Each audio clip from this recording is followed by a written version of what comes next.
HR వాస్తు కార్యక్రమానికి స్వాగతం సుస్వాగతం. దేశ విదేశాల్లో భారతీయ వాస్తు యొక్క ప్రాముఖ్యతను చాటి చెప్పి ఎన్నో అవార్డులు రివార్డులు పొందినటువంటి ప్రముఖ వాస్తు సిద్ధాంతి వాస్తురత్న డాక్టర్ కుంచల్ హనుమంతరావు గారు ఈరోజు మనతో ఉన్నారు. సో ఈరోజు మన కార్యక్రమంలో విశేషాలన్నింటినీ అడిగి తెలుసుకుందాం. అండ్ వాస్తు మనిషి అనేటటువంటి ఒక కొత్త సిద్ధాంతాన్ని ఆయన చెప్పడం జరిగింది. అవేంటో ఇప్పుడు తెలుసుకుందాం. ముందుగా సార్కి వెల్కమ్ చేద్దాం. సార్ నమస్తే.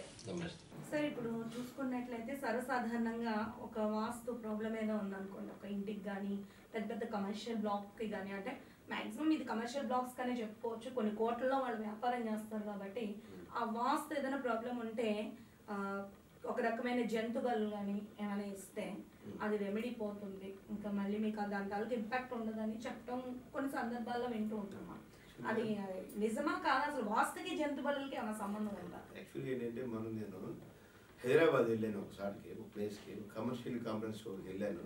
యాక్చువల్గా వాస్తు తప్పిందని తప్పు ఉందని చెప్పేసి అంటే సరే అని చెప్పేసి వెళ్ళాను, చూశాను సరి తీసుకొచ్చాను, అయిపోయింది.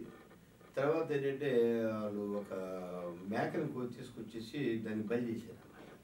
అంటే మేకలు బలి అంటే ఎలాగనుకున్నారు, వాళ్ళకి బలి చేసేవాడు వేరే ఉంటాడు, మామూలు మేక కొనుక్కోబెట్టి కట్ చేయలేదు.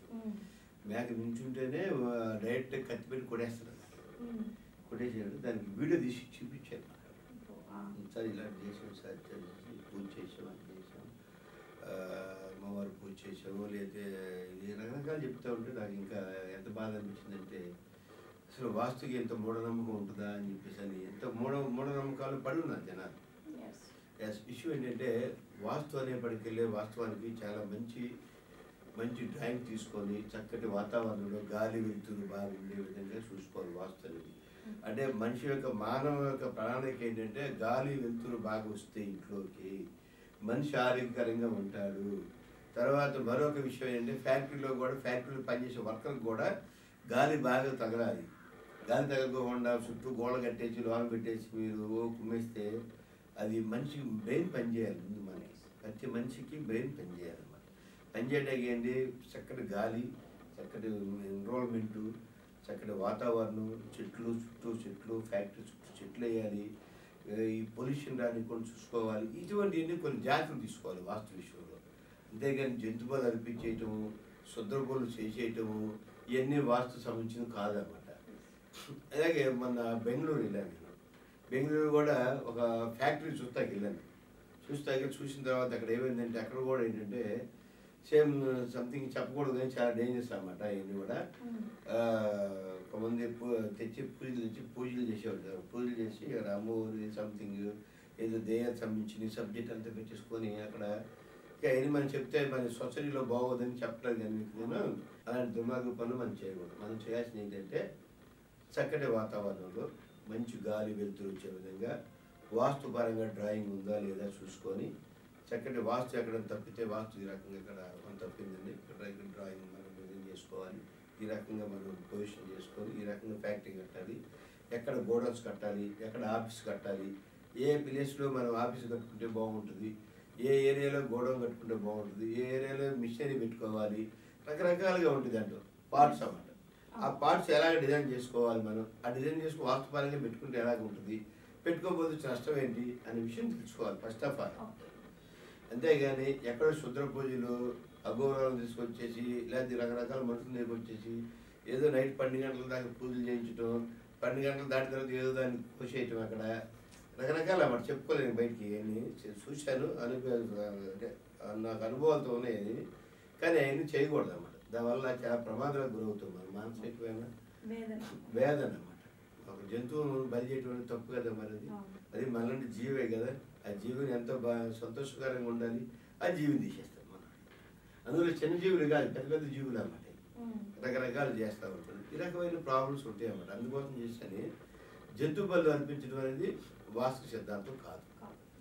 అదేవిధంగా ఏంటంటే మామూలు వాస్తు పూజ అని చెప్పేసి ఈ మధ్యకాలంలో మొదలు చాలామంది వాస్తు పూజ అంటే ఏంటి, వాస్తుపరంగా పూజ చేయాలని చెప్పని పెళ్ళికి అదే, తర్వాత సత్యనారాయణ కూడా అదే, తర్వాత రకరకాల పూజలో కూడా వాస్తు పూజ ముందు మొదలెడతారు అన్నమాట.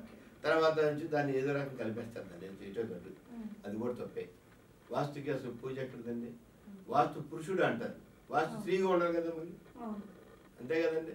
వాస్తు స్త్రీ లేదు మరి మనకి, వాస్తు పురుషుడు. పురుషుడికి వచ్చాడు మనకి, స్త్రీ ఉంటాయి కదా పురుషుడు అంటే, వాస్తు స్త్రీ లేదు కదా. ఇలాంటివన్నీ మూఢనమ్మకాలు అన్నమాట. మూఢనమ్మకాలు ఎక్కువ మంది, చాలా మంది మూఢనమ్మకాలు పెట్టి మనుషుల్ని ఇబ్బంది పెడతారు. అలాంటివి చేయకూడదు.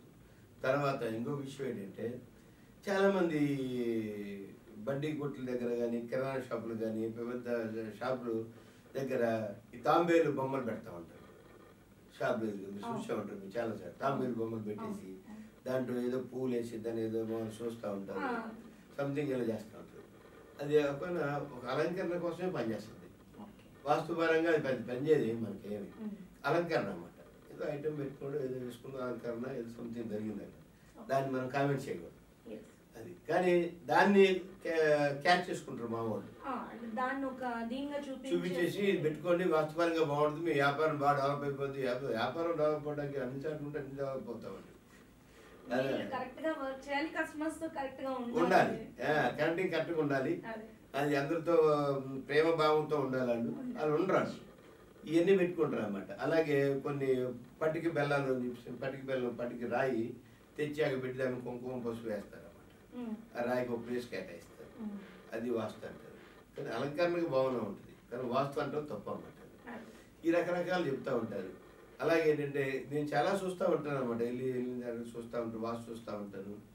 ఇవన్నీ కూడా ఏంటంటే వాస్తులో భాగం అని చెప్తారు కానీ అయినా అబద్ధాలు అన్నమాట. వాస్తులో భాగాలు వేరు, ఇవన్నీ మూఢనమ్మకాలు అన్నమాట. ఈ మూఢనమ్మకాలు మన జీవితానికి సూట్ అవ్వవు. గతంలో నమ్మేవాడు జనాలు, 10 years 20 years బ్యాక్ జనాలు నమ్మేవాళ్ళు, ఇప్పుడు నమ్మే స్టేజ్ లేదే కనుక ఎడ్యుకేట్ బాగా చదువుకున్నారు అందరూ, బాగా అన్ని విధాలుగా బాగా డెవలప్ అవుతున్నారు. ప్రతి ఒక్కరికి యూట్యూబ్ అన్ని సెల్లో వచ్చేస్తాయి, మనకి అన్ని అంటే తెలిసిపోతున్నాడు, మినిమం నాలెడ్జ్ పెడుతున్నారు కనుక. సో జంతు బలి అనిపించడం వాస్తు సిద్ధాంతం కాదు. మంత్రాలు, క్షుద్ర పూజలు వాస్తుకు సంబంధం లేదు. అదేవిధంగా ఏంటంటే మనం ఏం చేసినా సరే మన వాస్తుకి అనుకూలంగా మనం జాగ్రత్తగా ప్లాన్ చేసుకొని వాస్తు సిద్ధాంతం చేత మనం ఆ యొక్క బిల్డింగ్ని కానీ, ఆ యొక్క ఆఫీసులు కానీ, ఆ యొక్క ఫ్యాక్టరీలు కానీ, ఏ బిజినెస్ చేసినా సరే వాస్తు సిద్ధాంతం గారి పర్యవేక్షణలో జాగ్రత్తగా చూసుకుంటే మనకి మంచి ఫలితాలు వస్తాయి. మనకి చెడు ఫలితాల వైపు వెళ్ళకోకుండా, చెడు వైపు మనం ప్రయాణించకుండా మనం ఉండాలి. మనం చెడు వైపు అంటే కొంతమంది సిద్ధాంతులు ఉంటారు, కొంతమంది సిద్ధాంతులు ఇదో ఈ బలి అనిపిస్తే మనకి ఇది వస్తుంది, లేదా కాశీలో నుంచి ఒక పూజ చేసుకుని వస్తే మనకి ఇది వస్తుంది.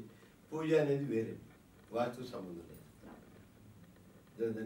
అందుకోసం చూసారు కదండి, వాస్తు పూజలు కానీ, వాస్తుకు సంబంధించి బలులు కానీ లేవు.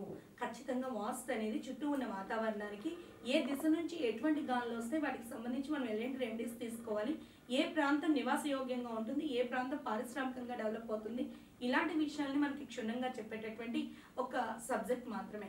సో ఇలాంటి వాస్తుని తీసుకుని వెళ్ళి మూఢనమ్మకాలతో మిక్స్ చేస్తూ ఎటువంటి నరబళ్ళు కానీ, వాస్తు బళ్ళని కానీ, జంతు బళ్ళని కానీ, పూజలని కానీ వీటిని నమ్మి అనవసరంగా మీరు మోసపోయి ఇబ్బంది పడద్దు అని చెప్పేటటువంటి ఒక చైతన్యాత్మకమైనటువంటి వీడియో మాత్రమే ఇది. ఎవరిని ఉద్దేశించి కాదు మేము చేస్తుంది. సో ఈ వీడియో మీకు వాస్తవం అనిపిస్తే నచ్చినట్లయితే కనుక లైక్ చేసి షేర్ చేయండి అండ్ కామెంట్ చేస్తూ ఉండండి. ఇలాగే మీ ఆదరాభిమానాలు మా ఛానల్కి ఉండాలని నేను ఆశిస్తూ మరొక ఆసక్తికరమైన అంశంతో మీ ముందుకు వస్తాను. అంతవరకు సెలవు, నమస్కారం. అయితే సబ్స్క్రైబ్ చేయండి, పక్కనే ఉన్న బెల్ బటన్ని నొక్కండి, మీ స్నేహితులకు కూడా షేర్ చేయండి.